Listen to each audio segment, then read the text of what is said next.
What's up, everyone? In honor of 1,000 subscribers, it's time for a studio upgrade. So let's go ahead and get started by just clearing off these shelves. That's better. Now let's clear the wall. And there we go. Back to the OG wall for those that were here with us since the beginning. You know, there is a certain level of carefree flexibility that comes with an unfinished basement. So I kind of appreciate it. Maybe I'll never finish this basement, just so I can keep rearranging this studio. We'll see. Okay, now Inklings in an earlier YouTube poll that I did ended up choosing purple as our new background color. So let's go ahead and get these up on the wall. That's better. I like purple. I'm glad that that's what the Inklings went with on this one. It's really going to come together when we get the shelf up. Now, I can't really take credit for this next part of the bookshelf. I actually saw this video on TikTok, but I bought a bunch of these freaking 20-pound paver stones. Freaking heavy. And these are going to serve as the columns of the bookshelf. It looked pretty cool in the video, so let's see if we can make it work. These shelves are looking a little bare, so let's go ahead and fix that. All right, that's a little bit better. Welcome to the Indie Fantasy Club.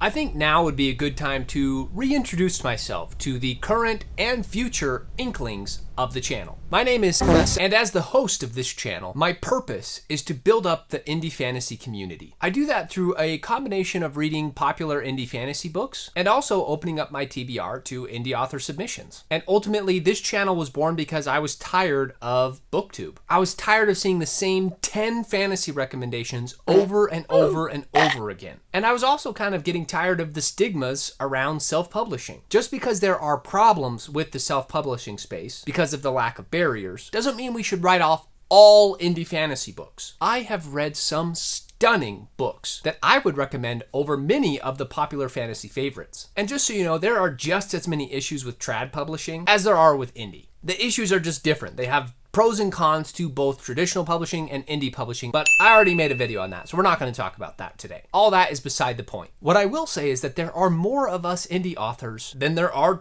traditionally published. If we could commit to supporting each other, we would have no need for traditional publishing. And I'm not talking about blind support either. That's what I'm here for. I'm here to read and present these books from an objective perspective so that you can decide if it's worth adding to your TBR. Now, how do I do that? How do I keep things objective? How can you trust my opinion as an indie fantasy booktuber? Obviously, any review of art is going to be subjective, but I do try to be as unbiased as possible by using my indie ranking scale. Indie is an acronym for immersion, which is the world building of a story. Names, which encompasses everything around the character and the dialogues and the relationships. Demagic, which can include anything from the magic systems to the technology to mythical creatures, anything fantastical about the book. And I couldn't think of anything that started with a D, so that's why it's The Magic. Then we have infrastructure. Now that's the mechanics of the book, the pacing, the plot, the prose, and just the overall structure of how the book was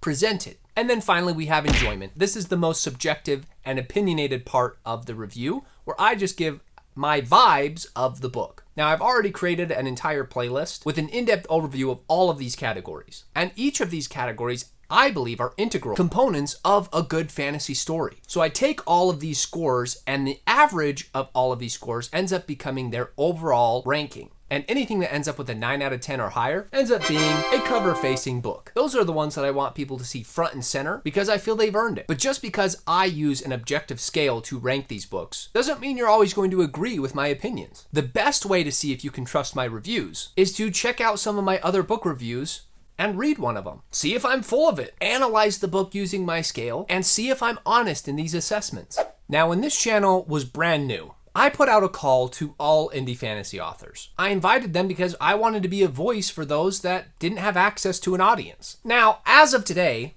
I have received 83 author submissions.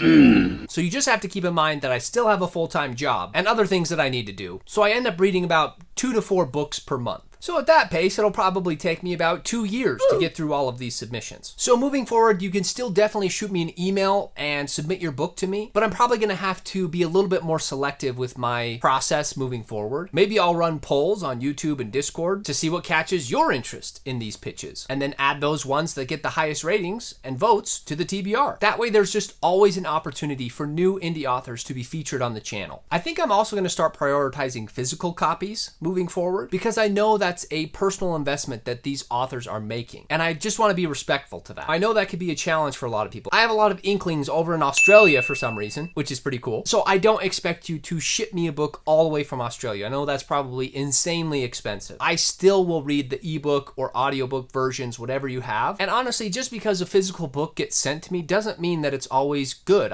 or that I give it a better rating. I've already DNF'd several physical copies, but that's just something I have to weigh in my mind as I'm kind of assessing this pool of books that are getting sent to me. I have to be conscious of those who are not a place of wealth or location to send me a story, but I also have to keep in mind the people that are spending money to send me a physical copy. So I'm going to try and balance that to the best of my ability. But I also want to be able to engage with my inklings beyond a few videos and a few comments every month. So even though I've never used Discord before, I set up a Discord server. As an older man working in corporate America, I just see Discord as a casual version of Slack. That's how I've come to understand it, but feel free to let me know if I'm wrong. I've set up several channels on there already so that you can not only engage with me, but also engage with each other. A lot of inklings in my audience are aspiring writers, so I think this will give us all a great opportunity to collaborate with each other. We can ask questions about marketing, about story structure, reading critiques, or just future video ideas. And hopefully we'll just give people a space to enhance their pursuit of an author career. It's been fun to reintroduce myself. It's been so fun to build this audience.